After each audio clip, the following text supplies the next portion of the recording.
Assalamualaikum warahmatullahi wabarakatuh. Nama saya Katan Bagas Paramukti dengan NIM 219302180 dari kelas C1 dari buku kerja KWU 2 yang pertama tentang kewirausahaan bergerak dari sebuah ide menjadi sebuah usaha. Persiapan fondasi etika dan hukum berbisnis. Langkah-langkahnya yang nomor 1, identifikasi isu-isu etik dan legal yang dihadapi perusahaan baru. 1.1 budaya etik yang kuat dibangun pada perusahaan. Membangun budaya etik dapat mencakupi ini. Saya memilih lead by example dan menerapkan program pelatihan etik. Yang kedua, budaya etik yang kuat dapat mencakupi yang pertama, akses modal yang lebih baik. Yang kedua, reputasi merek yang lebih baik. Yang ketiga, meningkatkan komitmen karyawan. Yang keempat, meningkatkan loyalitas pelanggan. Yang kelima, menghindari potensi sanksi. 1.2, notaris untuk perusahaan dipilih sesuai bidang bisnis, yaitu notaris untuk perusahaan yang pertama mengetahui masalah permulaan dan bahwa dia telah berhasil mendampingi pengusaha melalui proses awal sebelumnya.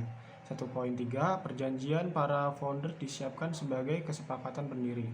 Perjanjian para founders dapat mencakupi sifat bisnis prospektif, identifikasi dan usulan little para pendiri, bentuk hukum kepemilikan bisnis, lalu penunjukan saham atau pembagian kepemilikan.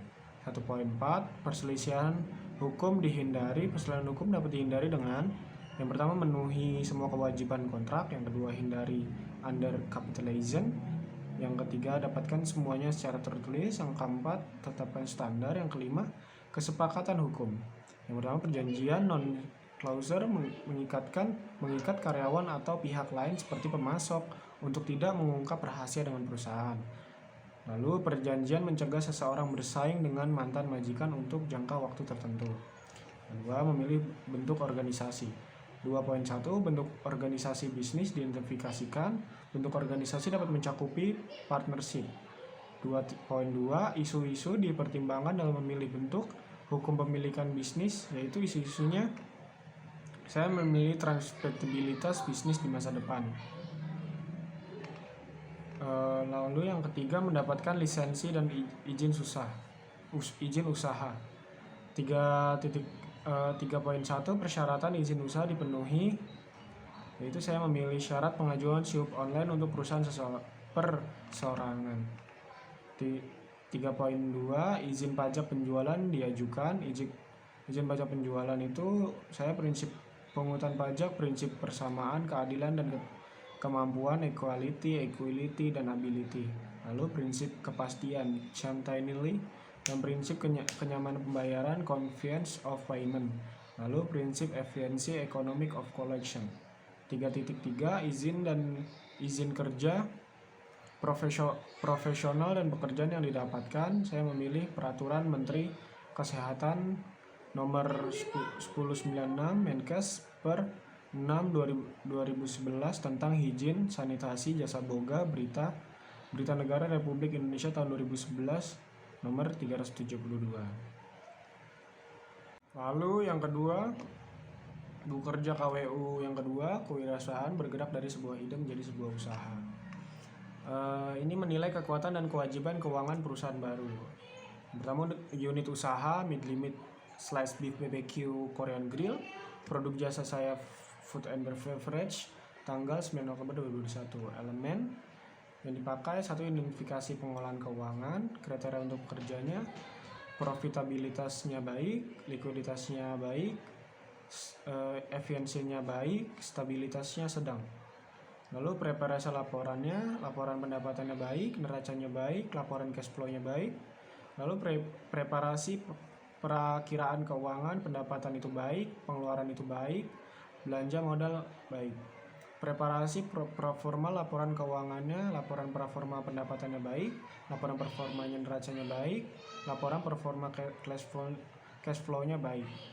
Lalu rasio analisis itu sedang, mengukur hasil dibanding rencana itu kurang, mengukur hasil-hasil dengan norma industri itu sedang. Lalu 1.3, laporan historis keuangan diidentifikasikan, laporan keuangan itu baik, neraca baik, laporan cash flow-nya baik. Lalu laporan keuangan historis perusahaan diikuti oleh persiapan perakhirannya itu baik. Perkiraan penjualan untuk perusahaan baru didasarkan pada perkiraan penjualan rata-rata industri yang baik atau pengalaman memulai usaha itu baik. Perkiraan penjualan untuk perusahaan yang ada didasarkan pada satu catatan penjualan terdahulu, yang kedua kapasitas produksi dan permintaan produk saat ini, dan yang ketiga faktor apapun yang akan mempengaruhi kapasitas produk dan permintaan produk masa depan itu baik. Lalu yang kedua, identifikasi pro forma laporan keuangan. 2.1 laporan pro forma diidentifikasikan, pro forma laba ruginya baik, pro forma pendapatannya itu sedang, pro forma neracanya itu baik, pro forma arus kasnya baik. 2.2 rasionalisis diidentifikasikan, likuiditasnya baik, efisiensi operasinya baik, profitabilitasnya baik. Rekomendasi saya merekomendasikan toko saya karena saya tahu untuk orang-orang yang suka daging grill itu banyak, dikarenakan saya tahu banyaknya yang penyuka Korea dan orang-orang yang lebih suka K-pop. Itu lebih menguntungkan aja sih, karena sekarang zaman-zamannya Korea gitu sih. Jadi dia tuh nggak usah jauh-jauh ke Korea untuk mencoba makanan ciri khas Korea, dan saya sudah menyiapkan satu paket itu sendiri. Lalu ada buku kerja KWU 2 yang ketiga. Kewirausahaan bergerak dari sebuah ide menjadi sebuah usaha. Mengembangkan dan mengelola tim usaha baru. Unit usaha saya food and beverage, produk atau jasa saya medium meat, slice beef BBQ Korean grill. Langkah 1. Rencana staffing. Kriteria kinerja 1.1 kategori okupasi diidentifikasikan sesuai dengan persyaratan bisnis sebagaimana diuraikan dalam rencana bisnis. 1.2 tanggung jawab okupasi diidentifikasikan untuk 1.3 tugas okupasi diidentifikasikan untuk 1.4 persyaratan okupasi diidentifikasikan untuk 1.5 di kebutuhan pelatihan okupasi diidentifikasikan untuk 1.6 jumlah tenaga kerja diidentifikasikan untuk setiap okupasi. 1.7 perkiraan mulai bekerja diidentifikasikan untuk setiap okupasi. 1.8 FTE full time equivalent diidentifikasikan untuk setiap okupasi. 1.9 perkiraan durasi kontrak diidentifikasikan untuk setiap okupasi. Hasil rekaman hasil di bawah rekaman terlampirnya. Yang kedua, rekrutmen, pelantikan, pelatihan, dan mempertahankan tim. 2.1 rencana seleksi dibuatkan berdasarkan kriteria seleksi kebutuhan bisnis dan persyaratan hukum. Rencana seleksinya yang pertama adalah saluran dan teknologi yang tepat, mengiklankan lowongan untuk kebutuhan staf, mengadakan panel seleksi, mengembangkan pertanyaan wawancara pelamar terpilih, jadwalkan wawancara dan beritahu orang yang relevan tentang waktu, tanggal, dan tepat. 2.2 proses seleksi dilakukan sesuai dengan kebijakan dan prosedur bisnis. Proses seleksi mencakup proses wawancara dan menilai kandidat berdasarkan kriteria seleksi yang disepakati, memperbaiki bias dan penyimpangan dari prosedur yang ditepati dan bernegosiasi untuk kandidat pilihan, dan melengkapi dokumen yang diperlukan sesuai dengan prosedur organisasi dengan memperhatikan kerahasiaan dan persyaratan privasi. 2.3 internalisasi induksi anggota tim dilakukan untuk menyadari tanggung jawab dan persyaratan kinerja mereka segera mungkin dan mengambil kesempatan untuk melatih anggota tim yang tidak terbiasa dengan prosedur bisnis. Nah, internalisasi induksi anggota tim mencakup ini menyediakan kandidat yang berhasil dengan kontrak kerja dan dokumentasi lainnya, dan memberitahu manajer dan staf tentang tanggal mulai kandidat dan membuat pengaturan administratif. Realisasi induksi anggota tim mencakup menyediakan kandidat yang berhasil dengan kontrak kerja dan dokumentasi lainnya, dan memberikan tahu manajer dan staf tentang tanggal mulai kandidat dan membuat pengaturan administratif yang diperlukan untuk pembayaran dan pencatatan karyawan. Nomor 3, memenuhi kewajiban hubungan industrial. 3.1 hak dan kewajiban di tempat kerja dan pemberi kerja dan karyawan diidentifikasikan sesuai dengan persyaratan hukum dan kode praktik. Nah, hak dan kewajiban di tempat kerja dari pemberi kerja dan karyawan mencakupi hak memperoleh upah, hak mendapatkan kesempatan dan perlakuan yang sama, hak mendapatkan pelatihan kerja, hak penempatan tenaga kerja, hak memiliki waktu kerja yang sesuai, hak mendapatkan kesehatan dan keselamatan kerja, hak mendapatkan kesejahteraan, hak ikut serta dalam serikat pekerja atau buruh, hak untuk cuti, hak khusus karyawan perempuan, kewajibannya kewajiban ketaatan, kewajiban konfidensialitas, kewajiban loyalitas.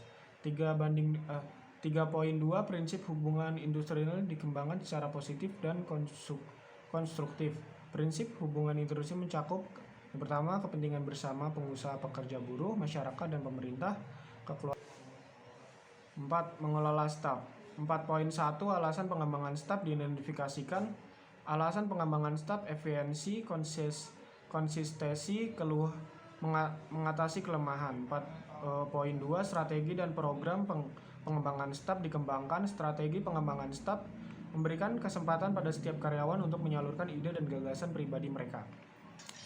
Lalu program pengembangan stafnya pelatihan dan pengembangan profesi. 4.3 program pelatihan dilakukan. Program pelatihan orientasi pekerjaan in service education. 4.4 evaluasi dilakukan terhadap strategi dan program pengembangan staf dievaluasi. Evaluasinya mengidentifikasi dan libatkan pemangku kepentingan umum, kepentingan utama, dan jelaskan kegiatan dan tujuan pengembangan staf. Yang kelima, meninjau kinerja tim. 5.1 hasil kinerja diidentifikasikan, kesesuaian dengan kinerja bisnis, hasil kinerja pencapaian tujuan dan sasaran yang telah ditentukan sebelumnya. Yang kedua, efisiensi penggunaan sumber daya dalam. 5.2 kompetensi diidentifikasikan untuk meningkatkan kerja tim, kompetensi pengetahuan, keterampilan, dan sikap. 5.3 tingkat pergantian staf diidentifikasikan, tingkat pergantian stafnya rendah.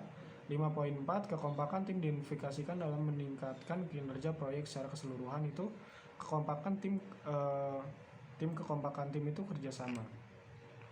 Lalu rencana staffingnya, organisasi proyek saya limit Slice Beef BBQ Korean Grill, alamat lokasi ada di Bekasi. Sekarang ada kategori okupasi, tanggung jawab, tugas, persyaratan, kebutuhan, pelatihan. Owner itu mengawasi catatan penjualan, mengawasi catatan keuangan, mengawasi catatan pembelian, mengawasi semua manajer. Lalu tugasnya memimpin perusahaan, bertanggung jawab atas kerugian, membuat peraturan perusahaan, mengembangkan strategi perusahaan. Lalu general manager mengawasi catatan penjualan, mengawasi catatan keuangan, mengawasi catatan pembelian, mengawasi pekerjaan semua staf dan manajer. Lalu tugasnya mengarahkan semua staf dan manajer, memberi contoh SOP kerja kepada semua staf dan manajer. Persyaratannya minimal 2 tahun pengalaman, minimal lulusan S1, memiliki sifat pekerja keras, lalu berpakaian rapi, memiliki sifat disiplin, dan mampu memiliki sifat kepemimpinan. Lalu manajer keuangan membuat catatan penjualan, mengawasi keuangan kasir, mengontrol keuangan perusahaan, membuat perencanaan umum keuangan, menghitung laba rugi. Tugasnya persyaratannya minimal 2 tahun pengalaman, minimal lulusan S1, memiliki sifat pekerja keras, selalu berpakaian rapi, memiliki sifat disiplin, memiliki sifat kepemimpinan. Lalu manajer operasi memeriksa laporan bulanan, bidang finance, administrasi, operasional hal tersebut untuk mengetahui pengeluaran dan pemasukan perusahaan. Lalu membuat laporan bulanan tentang seluruh hal yang berkaitan dengan operasional. Lalu mengevaluasi pengguna anggaran operasional, lalu mendampingi atasan dalam melakukan kegiatan yang memiliki hubungan dengan operasional di dalam maupun luar perusahaan. Tugasnya itu menekan biaya pengeluaran operasional seminim mungkin, melakukan eliminasi terhadap pengeluaran operasional yang tidak penting, lalu yang mengembangkan inovasi tentang operasional agar berjalan dengan baik, lalu meningkatkan efektivitas operasional perusahaan. 1. Persyaratan minimal 2 tahun pengalaman, minimal lulusan S1, memiliki sifat pekerja keras, selalu berpakaian rapi, memiliki sifat disiplin, memiliki sifat kepemimpinan.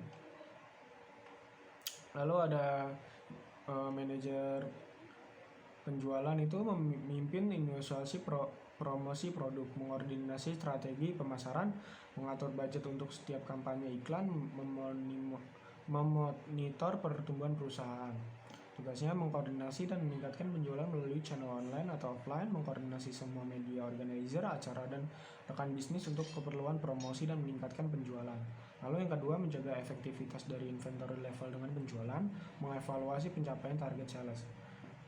Di sini persyaratannya minimal 2 tahun pengalaman, minimal lulusan S1, memiliki sifat pekerja keras, selalu berpakaian rapi, memiliki sifat disiplin, memiliki sifat memimpin, minimal usia 25 tahun. Purchasing, memastikan kebutuhan perusahaan yang harus memastikan setiap pembelian sudah disetujui oleh manajemen executibly, memastikan bahwa barang tiba dengan kondisi baik dan tiba tepat waktu, menjaga hubungan baik dengan vendor. Lalu yang tugasnya itu menyusun list pembelian barang, jasa yang dibutuhkan seluruh anggota perusahaan. Dua, mengkategorikan list pembelian antara pembeli barang bulanan dan sekali beli.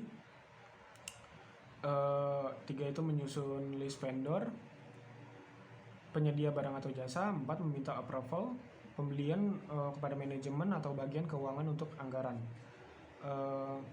Persyaratannya pria atau wanita, pendidikan minimal D3 sederajat, usia maksimal 20 tahun, berpengalaman, bisa bekerja dalam tim, sopan, teliti, tekun, jujur, dan bertanggung jawab. Lalu kasir, melayani konsumen dengan ramah, mencatat pemesanan dari konsumen, menyebut jumlah uang yang diterima dan kembalian yang dibayar ke konsumen, memberi bukti pembayaran kepada konsumen. Pertama, pria atau wanita, pendidikan minimal SMA atau SMK sederajat, usia maksimal 30 tahun. 4, berpengalaman, bisa bekerja dalam tim, sopan, teliti, tekun, jujur, dan bertanggung jawab. Stafnya bertanggung jawab atas operasional toko, bertanggung jawab atas kebersihan produk buah. Yang pertama, menyetok buah-buahan di outlet, memberikan pelayanan dengan maksimal, mudah memahami setiap jenis buah-buahan. Persyaratannya memiliki sifat pekerja keras, selalu berpakaian rapi, memiliki sifat disiplin, diutamakan yang memiliki pengalaman bekerja 5 minimal usia 18 tahun. Sopan dan teliti, tekun, jujur, dan bertanggung jawab. Cleaning service, bertanggung jawab atas kebersihan outlet, membersihkan seluruh area outlet, memastikan outlet tidak terdapat serangga, memastikan outlet selalu bersih dan wangi. Persyaratannya rajin dalam bekerja, mampu bekerja di bawah tekanan, minimal lulusan SMA atau SMK, minimal usia 17 tahun, berpengalaman dan pengalaman. Mungkin itu aja yang bisa saya sampaikan. Mohon maaf jika ada salah kata atau dalam berbicara. Terima kasih. Assalamualaikum warahmatullahi wabarakatuh.